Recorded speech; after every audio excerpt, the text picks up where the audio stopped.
পুকুরের টাটকা মাছ আর কচি লাউ বেশ জমবে। বলি দেখো কেমন জোরে বৃষ্টি হচ্ছে, এবারের ধান তো সব ডুবে যাবে। বলি বৃষ্টিতে তো সবকিছু ডুবে যায় অবস্থা। এই অবস্থায় কি কেউ পুকুরে মাছ ধরবে? কত বড় বড় মাছ হয়েছে আমাদের উঠোনে। পুকুরের মাছ তো সব ভেসে গেছে। পুকুর ডুবে যাওয়ার আগে আমাকে সব মাছ বিক্রি করতে হবে। আমাদের উঠোনে কত বড় বড় মাছ। এই বৃষ্টি আমার সব ইচ্ছে শেষ করে দিল।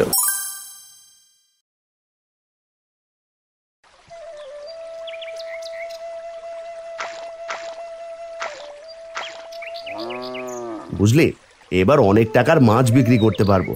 এবছর মাছের অনেক দাম। মাছ বিক্রি করে ঘরটা সারাবো। ছাউনিটা অনেক পুরাতন হয়ে গিয়েছে, জল পড়ে বৃষ্টি হলে। সত্যি বলছো বাবা? আমাদের ঘরের ছাউনি পাল্টাবে? যাক, লাবণীকে তবে বলতে পারবো আমাদের ঘর আর ভাঙা নয়। লাবণী তো শুধু আমাকে আমাদের ভাঙা ঘরের কথা বলে, তখন আমার মন খারাপ লাগে। পাগল মেয়ে আমার, আমরা তো লাবণীদের মতো ধনী নয়। এবার যে মহাজনের কাছ থেকে টাকা ধার নিয়ে মাছ চাষ করেছি, দেখবি এবার থেকে আমাদের সব দুঃখ দূর হয়ে যাবে। তাই যেন হয় বাবা। ওই দেখো বাবা, কত বড় মাছ। এমন বড় মাছ আমি কখনো খাইনি। মনে হয় অনেক স্বাদ হবে মাছটার। বাবা বলি, আজ একটা বড় মাছ ধরো না। আমাদের গাছের কচি লাউ দিয়ে মাকে রান্না করতে বলবো। পুকুরের টাটকা মাছ আর কচি লাউ বেশ জমবে। এত করে যখন বলছিস তখন ঠিক আছে, বাড়ি থেকে জালটা নিয়ে আয় দেখি, পুকুর থেকে একটা মাছ ধরি।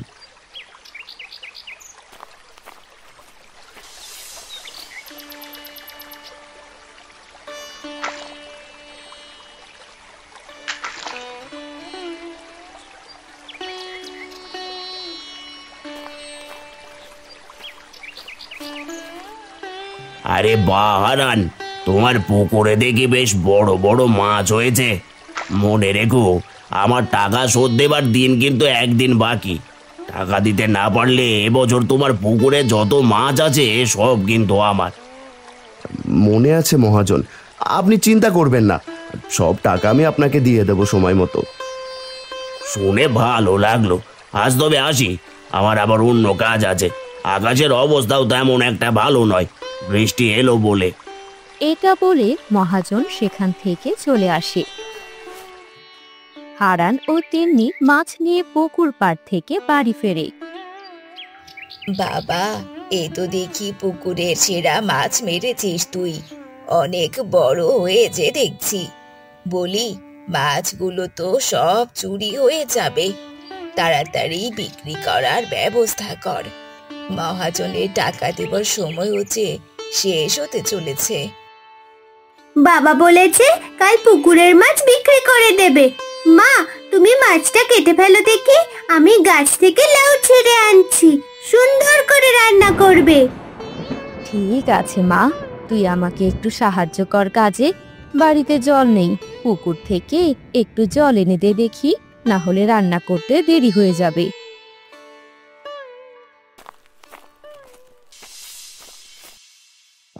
এবছর ধান লাগালাম, কেমন হবে কে জানে। আকাশ দেখি কালো মেঘে ছেয়ে আছে। আমি একটু মাঠ থেকে ঘুরে আসছি গিন্নি। মেঘ ডাকছে, এখন আর মাঠে গিয়ে কি করবে? যেতে চাচ্ছ যখন যাও, তাড়াতাড়ি ফিরে এসো।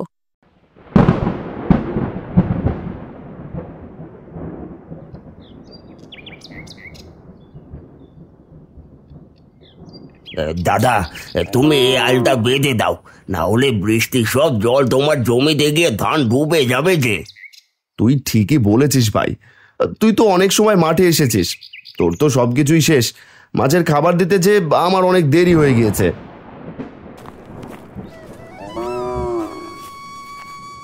যাক, অবশেষে একটু সুখের মুখ দেখলেন। বলি, আপনার ভাইয়ের কাজ শেষ, এখন দুটো ভাত খেয়ে গরু খাওয়াবে। আপনি যেন আপনার কাজ করতে বললেন না ওকে। আরে না না, এইটুকু কাজ আমি একাই করতে পারবো। ভাই তুই খেয়ে নে, কাল পুকুরের মাছ বিক্রি করে দেবো। এসে একটা মাছ নিয়ে যাস, অনেকদিন ধরে দেখছি আকাশের অবস্থাও খারাপ। সত্যি আমাদের মাছ দেবেন? পুকুরের টাটকা মাছ কতদিন খাই না। আমার বাপের তো পুকুর ছিল, এমন জায়গায় বিয়ে দিয়েছে আমাকে, কি আর বলি। আহা গিন্নি, দাদার সামনে কি শুরু করেছো? ভাত এনেছো, এবার বাড়িতে যাও। সময় হলে আমি খেয়ে গরুকে খাইয়ে বাড়ি ফিরবো। আমি বাড়িতে যাই আর তুমি অন্যের কাজ করো, এটা হচ্ছে না, বুঝতে পারলে? খেয়ে নাও দেখি।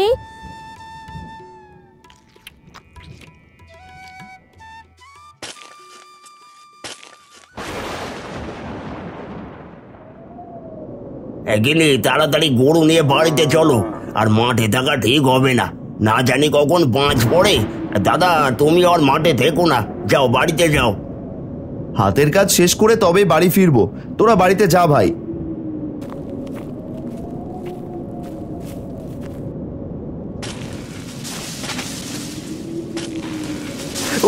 ওরে বাবা রে, মরে গেলাম রে, পাটা মনে হচ্ছে ভেঙে গেল। যন্ত্রণা করছে খুব, কি করব এখন? আশেপাশে তো কেউ নেই।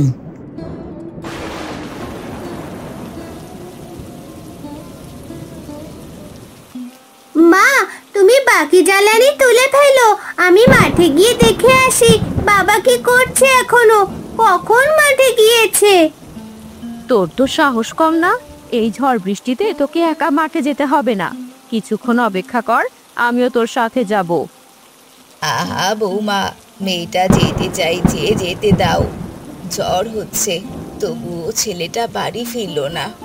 মনটা আমার ভালো ঠেকছে না। চিন্তা করো না, আমি বাবাকে নিয়ে তাড়াতাড়ি বাড়ি ফিরবো। দিদা, তুমি মায়ের কাজে একটু সাহায্য করো। তুই যা, আর ছাতাটা নিয়ে যা। বৌমা, ছাতাটা দাও তো। এই নে, আমি দাওয়ায় দাঁড়াচ্ছি, সাবধানে যাবি, কোথাও দাঁড়াবি না, বৃষ্টিটাও থামার নাম নেই।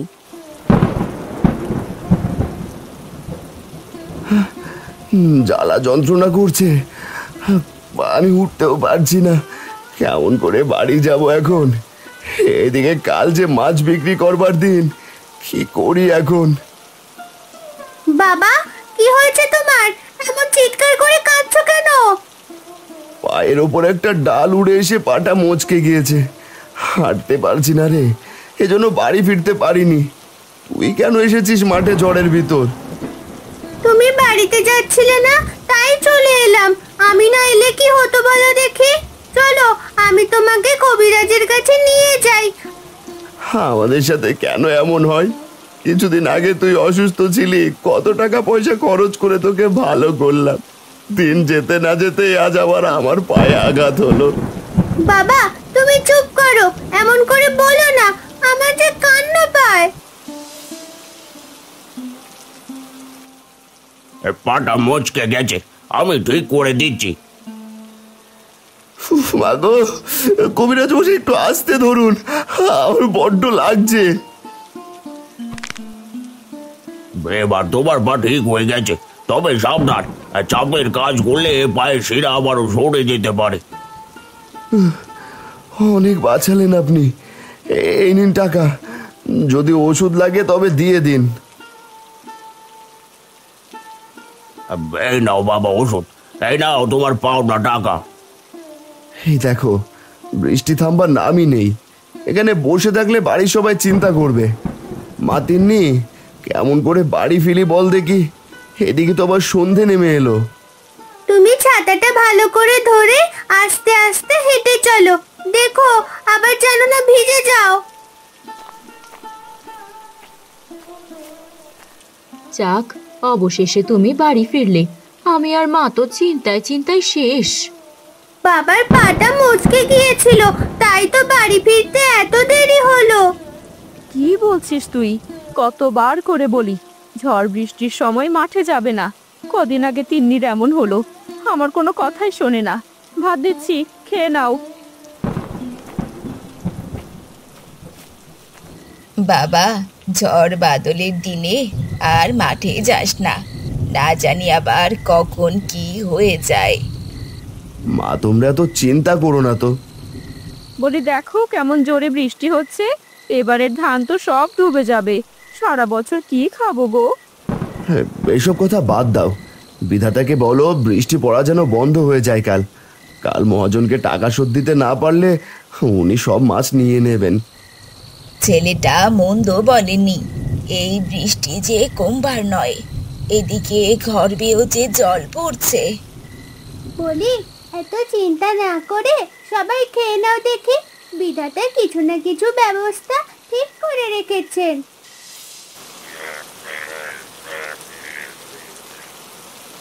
বলি, বৃষ্টিতে তো সবকিছু ডুবে যায় যায় অবস্থা। এই অবস্থায় কি কেউ পুকুরে মাছ ধরবে? তুমি গিয়ে দেখো কোনো ব্যবস্থা করতে পারো নাকি। না হলে এবছরের জন্য মহাজন পুকুরটা নিয়ে নেবেন শর্ত অনুযায়ী। তখন এত দিনের কষ্ট যে সব বিফলে যাবে। বৌমা যে ঠিক কথাই বলছে রে বাবা। কাল থেকে একাধারে বৃষ্টি হচ্ছে, মনে হচ্ছে এই বৃষ্টি বন্যার রূপ ধারণ করবে। পুকুর ডুবে যাওয়ার আগে আমাকে সব মাছ বিক্রি করতে হবে। গিন্নি, ঘরে গিয়ে যে পুটলিতে কিছু টাকা জমিয়ে রেখেছিলাম ওটা নিয়ে এসো তো। এই নাও তোমার পুটলি, আর তাড়াতাড়ি বাড়ি ফিরো। এত বৃষ্টিতে কি বাড়ি থেকে বের হওয়া ঠিক? কিন্তু না গেলেও যে উপায় নেই। তিন্নি কি করছে?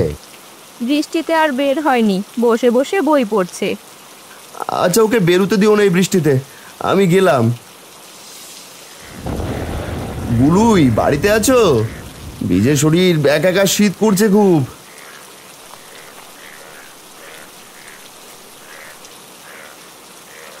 আরে হারান ভাই যে, তা আমার বাড়িতে কি মনে করে? এই বৃষ্টিতে ভিজে দেখি কাঁপছো, জ্বর আসবে যে। ভাই, আমার পুকুরের মাছ ধরতে হবে। আর তোমরা তো মাছ ধরো, আর তোমার দলের লোক মিলে আজ মাছগুলো ধরে দিও, না হলে মহাজন 1 বছরের জন্য আমার পুকুরটা দখল করবে। তোমাকে সাহায্য করতে পারলে ভালোই হতো। কাল থেকে বৃষ্টি হচ্ছে, জলে সব পুকুর প্রায় ভরে গিয়েছে। এই অবস্থাতে তো মাছ ধরা অসম্ভব। আচ্ছা ভাই, তাহলে আসি, দেখি অন্য কেউ আমার কাজটা করে দেয় নাকি। হারান গোলুয়ের বাড়ি থেকে চলে আসে। সে অনেকের কাছে যায়, কিন্তু কেউ তাকে মাছ ধরতে সাহায্য করে না। হতাশ হয়ে যখন হারান বাড়ি ফিরছিল, তখন তার টাকার পুঁটলিটা পড়ে জলের স্রোতে ভেসে যায়। সে বুঝতেই পারেনি আপন মনে হাঁটছে এই বৃষ্টিতে। কেউ তো পুকুরের মাছ ধরে দেবে না, কি আর করার, ভাগ্যে যা লেখা আছে তাই হবে। ওই তো সবজি বিক্রি করছে এক দোকানি, ওটা সবজি কিনে বাড়ি ফিরি। তা ভাইয়া, কি সবজি নেবে? শাক, পটল, মূলো, গাজর, ডাঁটা, টমেটো, সব সবজি আছে। আমাকে ডাঁটা, টমেটোর মূলা দেন দেখি। এই নাও ভাইয়া, তোমার 100 টাকা হয়েছে, তাড়াতাড়ি টাকা দাও। আজ আর কিছু বিক্রি করবো না, আকাশের অবস্থা ভালো নয়, মনে হচ্ছে আরো জোরে বৃষ্টি নামবে।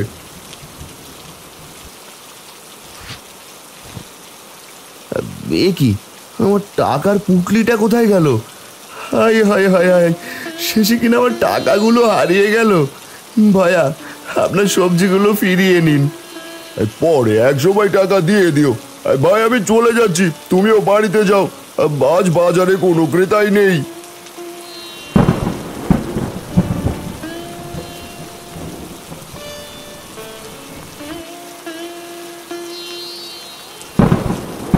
বলি, আমার টাকা দাও, না হলে পুকুর আজ থেকে আগামী 1 বছর আমার। পুকুরের মাছ সব আমার। কি করবে তাড়াতাড়ি করো। আমার কাছে যে টাকা নেই মহাজন, এই অবস্থাতে কেউ মাছ ধরে দেবে না, মাছ কেউ কিনবেও না। যদি আমাকে আর 2 দিন সময় দিতেন। আমার মনের ইচ্ছে পূর্ণ হলো, ওই পুকুর ভর্তি মাছ আজ থেকে আমার। এই তুমি জানো না হারান, এই মহাজনের এক কথা, আজ থেকে তোমার পুকুরে যাবে না, আমরা বেড়া দিয়ে যাচ্ছি। আপনারা এমনটা করলে আমরা সারা বছর কি খাবো? পুকুরের মাছ নিয়ে বাবার কত ইচ্ছা ছিল। অন্যের কাছ থেকে সুদে টাকা নিয়ে সেই টাকা শোধ না করে আবার কিসের ইচ্ছা শুনি? এই তোরা পুকুরের চারপাশ ঘিরে দে দেখি। আপনি যা বলবেন তাই হবে।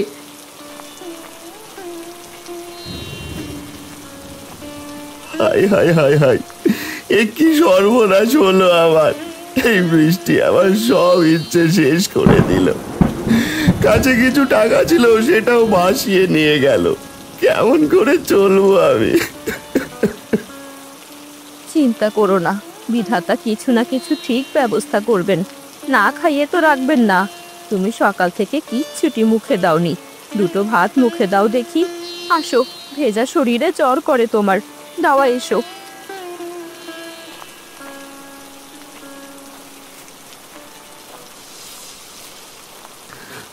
আমার খেতে ইচ্ছে করছে না রে মা, তোমরা যাও এখান থেকে।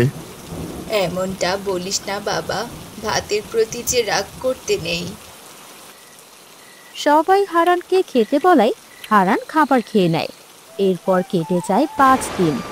একটানা বৃষ্টি হওয়ায় রাস্তাঘাট, নদী, নালা, পুকুর সবকিছু ডুবে যায়। হারানদের বাড়িতেও হাঁটু সমান জল থাকে। বলি, বাড়িতে কোনো সবজি নেই, সব শেষ হয়ে গিয়েছে। কি রান্না করব এখন? সবজি ক্ষেত সব জলের নিচে, কেউ কিছুই বিক্রি করছে না। কি খাবো আমরা বলো তো? কি করব কিছুই বুঝতে পারছি না। বাড়ি থেকে বের হব কেমন করে? কোথায় পুকুর, কোথায় কি, কিছুই তো বুঝতে পারছি না। আমি জানালা দিয়ে দেখলাম মহাজন আমাদের পুকুর যে ঘিরে দিয়েছিল না, তা ভেসে গেছে। তাহলে তো সব মাছও বেরিয়ে পড়েছে। বাবা দেখো, আমাদের উঠোনে কত বড় বড় মাছ। তুমি এক কাজ করো, জাল দিয়ে মাছ ধরো, আমরা না হয় এই মাছ খেয়েই দিন পার করব। তুই ঠিক বলেছিস রে মা। গিন্নি, জালটা নিয়ে এসো দেখি।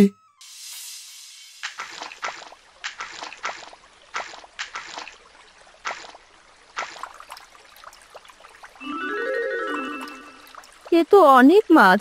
বড় হাঁড়িতে জল দিয়ে রেখে দেই মাছগুলো, আর কিছু মাছ রান্না করি। তাই করো গিন্নি, অনেকদিন জীবিত থাকবে মাছগুলো।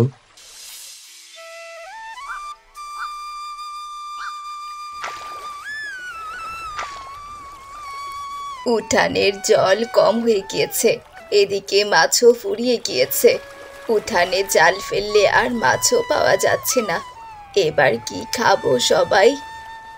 দিদা দেখো, মাছের ছোট ছোট বাচ্চা পেরেছে। আমরা যদি এই মাছের বাচ্চাগুলো চাষ করি, তাহলে আমাদের সারা বছর আর চিন্তা করতে হবে না। এখন তো আর বৃষ্টিও নেই। কথাটা ঠিক বলেছিস, কিন্তু মাছ কোথায় চাষ করব আমরা? টাকা পরিশোধের আগে তো আমাদের পুকুর পাবো না। আমরা উঠোনেই চাষ করব মাছ। যে পানি আছে তা বাদ দিয়ে আটকিয়ে রেখে সেখানেই চাষ করব। কেমন হবে বলো তো বাবা? বুদ্ধিটা খারাপ নয়। উঠোনে যা জল আছে এখনো চারিদিকে বাদ দেওয়াই যায়, তবে মাছ কোথাও যেতে পারবে না। তাহলে দেরি কিসের? তুমি পানিতে নেমে কাদা দিয়ে বাদ দেওয়া শুরু করো।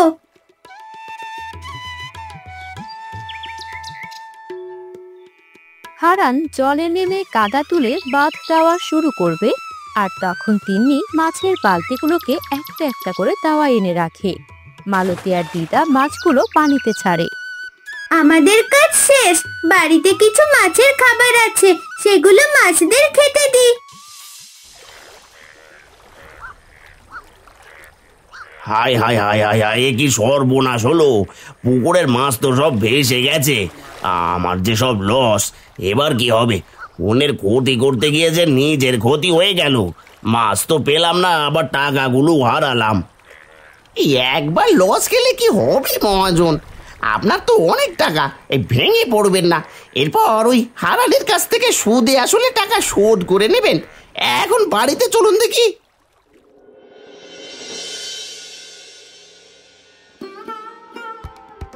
কত বড় বড় মাছ হয়েছে আমাদের উঠোনে, দেখতেও ভালো লাগছে। বাবা, এই মাছ কবে বিক্রি করবে?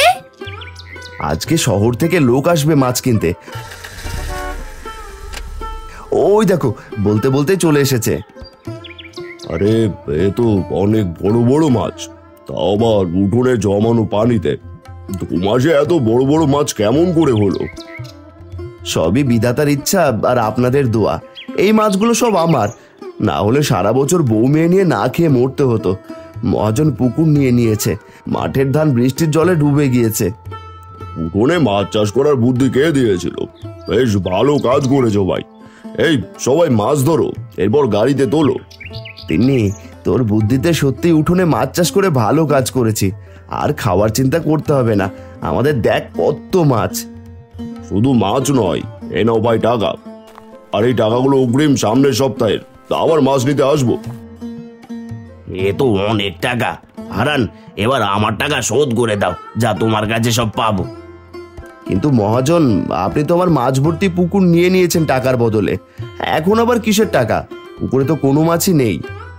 আর তোমার মাছ সব জলে ভেসে গিয়েছে, এখন আমার টাকা দাও। বলি, শর্ত মতো আপনি পুকুর নিয়ে নিয়েছেন টাকা না দিতে পারায়, আর যখন পুকুর নিয়েছেন তখন পুকুরে মাছ ছিল, এখন আবার টাকা চাইছেন? আমার বাবার কষ্টের চাষ করা মাছ সহ পুকুর দিয়ে পাওনা টাকা নিয়ে যাবেন? এমন না করলে সারা গ্রাম সহ মোড়ল মশাইকে তো আপনার কথা বলে দেব। এরা তো ঠিক কথাই বলছে মহাজন, আপনি তো পুকুর জোর করে দখল করেছেন, বিধাতা কাউকে ছাড় দেন না। মহাজন, মোড়ল মশাইকে বললে যে কি করবেন, তার থেকে কেটে পড়ুন এখান থেকে। তোমাদের দেখে নেব, 1 বছরের ভেতর ওই পুকুরের ধারের কাছে যাবে না তুমি। আমি ওখানে মাছ চাষ করব, তোমার থেকে লাভ বেশি করব, এই বলে রাখলাম আমি।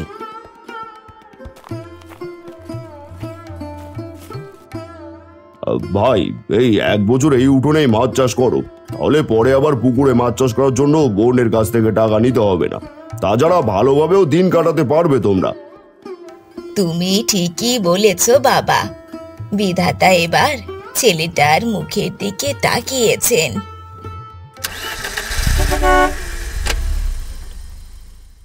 ওগো, এই টাকা দিয়ে তুমি মায়ের জন্য শাড়ি আর তিন্নির জন্য একটা জামা কিনে আনবে, সাথে ভালো ভালো কিছু বাজার আর মাছের কিছু পোনা আনবে। উঠানে আরো কিছু মাছ ছাড়তে হবে। বাজারের ব্যাগটা দাও দেখি, সবকিছু আনবো আজ। এই আমার পুচকে মাছ বন্ধু, তোকেও আজ উঠানের পুকুরে ছেড়ে দিলাম, এক সময় অনেক বড় হবি। মেয়ের বুদ্ধি দেখো।